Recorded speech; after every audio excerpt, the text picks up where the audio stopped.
ya 6 pale. Waefeso sura ya 6 na mstari, nisome mstari wa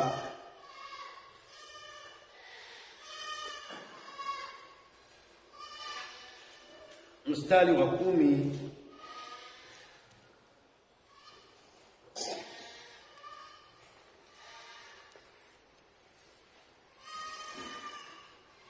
Vaeni silaha zote za Mungu mpate kuweza kuzipinga hila za Shetani, kwa maana kushindana kwetu sisi si juu ya damu na nyama, bali ni juu ya falme na mamlaka, juu ya wakuu wa giza hili, juu ya majeshi ya pepo wabaya katika ulimwengu wa roho. Kwa sababu hiyo, twaeni silaha zote za Mungu mpate kuweza kushindana siku ya uovu, na mkisha kuyatimiza yote kusimama. Bwana Yesu asifiwe. Biblia imesema kwamba twaeni silaha, vaa silaha. Na zile silaha tunazovaa lengo lake ni kwa ajili ya kushindana siku ya uovu. Kwa kawaida katika maisha huwa kuna siku ya uovu, na maovu huwa yanapangwa au mabaya huwa yanapangwa, na wakati mwingine yale mabaya yanapopangwa yanaweza yakampata mtu, na asipojua namna ya kutenda, asipojua namna ya kufanya, chukua hiyo mtoto, asipojua namna ya kufanya, huyu hapa, asipojua namna ya kufanya, anaweza kajikuta yale maovu yanakuja. Yanapokuja yale maovu, anashtukia yameshaingia kwenye maisha yake na hana namna ya kufanya. Lakini Biblia inasema kwamba vaeni silaha zote za Mungu ili muweze kushindana siku ya uovu. Kumbe siku ya uovu kuna kushindana. Usiposhindana siku ya uovu ikifika, ndiyo siku ya kuharibikiwa kwako. Kwa mfano, kila mtu kuna mahali lazima apimwe. Unapopimwa katika uovu fulani, na kama hujaweka nguvu, hujatafuta nguvu za kushinda kwenye lile eneo linalotakiwa kupimwa, ndiyo siku ya kuharibikiwa kwako. Bwana Yesu asifiwe. Ikiwa ni lazima upimwe kwenye magonjwa, ikiwa hujaweka nguvu za kiroho wakati unapima kwenye magonjwa, ndio kufa kwako. Kwa hiyo lazima ujue kuna mipango ipo, inakuwa imewekwa, inaitwa ramani au kalenda ya ubaya. Sasa ule ubaya huwa unakuja, na wala huwezi kuomba usije. Unapoomba, unaomba upate nguvu ya kushinda ule uovu. Kwa kawaida huwa tunapoomba hatuombi kuyazuia mabaya au kuyazuia majaribu. Kuna wakati ambao lazima upimwe, unapitishwa kwenye testi, na ndio maana wengine kama hajaweka nguvu, ukipima kwenye magonjwa, yanakuja magonjwa ambayo yanakuwa ni magonjwa hatari. Yakishakuja, ikiwa hukuweka nguvu mapema, hayo magonjwa lazima yakuue. Bwana Yesu asifiwe.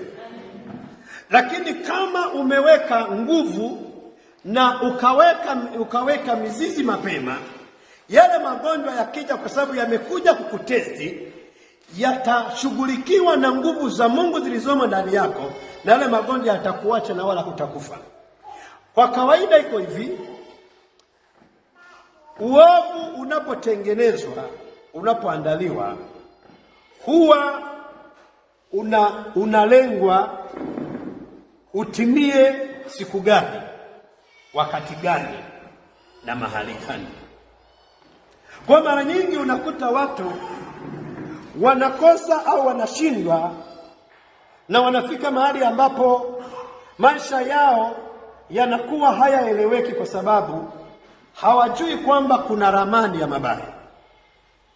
Wewe unashangaa unaishi, lakini unashangaa kuna jambo linatokea, na lile jambo linakuwa limepangwa kabisa, ni ramani ya uovu. Kwa hiyo wewe unajikuta kwamba jambo lile linatokea, na unabaki kujiuliza mbona limetokea. Unashangaa mtu anaumwa, yanatengenezwa magonjwa ya ajabu. alikuwa yuko sawa, alikuwa yuko na afya, alikuwa yuko vizuri, lakini shida inakuja, magonjwa yanatengenezwa, yanakuja, na yanapokuja lazima yakute una nguvu za kiroho. Tofauti na hapo, yakija yale matatizo, yale magonjwa yatakuua. Kwa hiyo ili usife kwa testi ya magonjwa, weka nguvu mapema. Ndio maana watu tunawasema kuomba mapema. Usiombe wakati ndio umepata matatizo, usiombe wakati ndio umeanza kuumwa, usiombe wakati ndio unaona kuna mazingira ambayo we omba mapema. Unapoomba mapema unaweka ulinzi. Unapoomba mapema unakaribisha nguvu za Mungu karibu yako. Unapoomba mapema unakaribisha uwepo wa Mungu kwenye maisha yako. Kwa hiyo baadaye sasa unashinda. Unaona, Biblia imesema kuna wakati wa kutupa mawe, wakati wa kukusanya mawe, wakati wa kulia, na kuna wakati wa kucheka. Zipo nyakati nyingi. Sasa kwenye hizi nyakati ukiangalia, zipo nzuri na zipo mbaya. Kuna nyakati nzuri au nyakati za mema na nyakati za mabaya. Na hizi nyakati zipo, huwezi kuzizuia. Lakini utashindaje kwenye hizi nyakati? Ni mpaka uwe na nguvu za kiroho. Kwa hiyo tumeona kwamba kuna siku ya uovu ambayo lazima ushindane. Siku ya uovu ushindane kwa maana kwamba siku ya uovu ndiyo siku ambayo mabaya yamepangwa. Wamekupangia ajali, hiyo ndio siku ya uovu. Kwamba huyu Jumatatu atakuwa natoka, atakwenda mjini, na bodaboda imeandaliwa imgongo. Bodaboda inapangwa kabisa siku ya fulani. Wewe unakwenda mjini, alafu unashangaa unagongwa na bodaboda. Sio kwamba ni bodaboda, ilikuwa imepangwa kwenye ulimwengu wa roho. Sio kile unayemwona amefariki ni kwamba amefariki kwa bahati mbaya. Hapana, ilipangwa rohoni. Ukiona mtu amegongwa na gari, ilipangwa. Ukiona mtu amekufa ghafla, ilipangwa. Uliona mtu amekutwa na mabaya fulani, imepangwa. Mimi huwa sikubali jambo lolote limetokea kwamba limetokea kwa bahati mbaya. Huwa sikubali. Najua kabisa ni jambo lilikuwa limepangwa rohoni. Na kwa sababu huyu mtu hakuwa na nguvu za kutengua, likatimia. Likipangwa, kama usipotengua likatimia. Ndio maana wanasema unatakiwa kuomba kwa bidii. Huwezi kujua leo wamekupangia nini baadaye.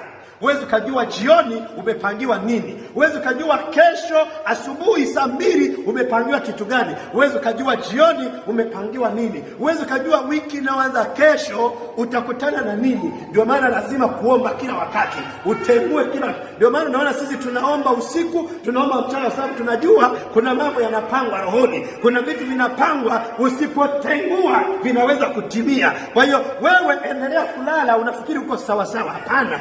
Jua kwamba kuna vitu ambavyo vinatengenezwa rohoni. Amen, amen. Kwa hiyo kwenye ulimwengu wa roho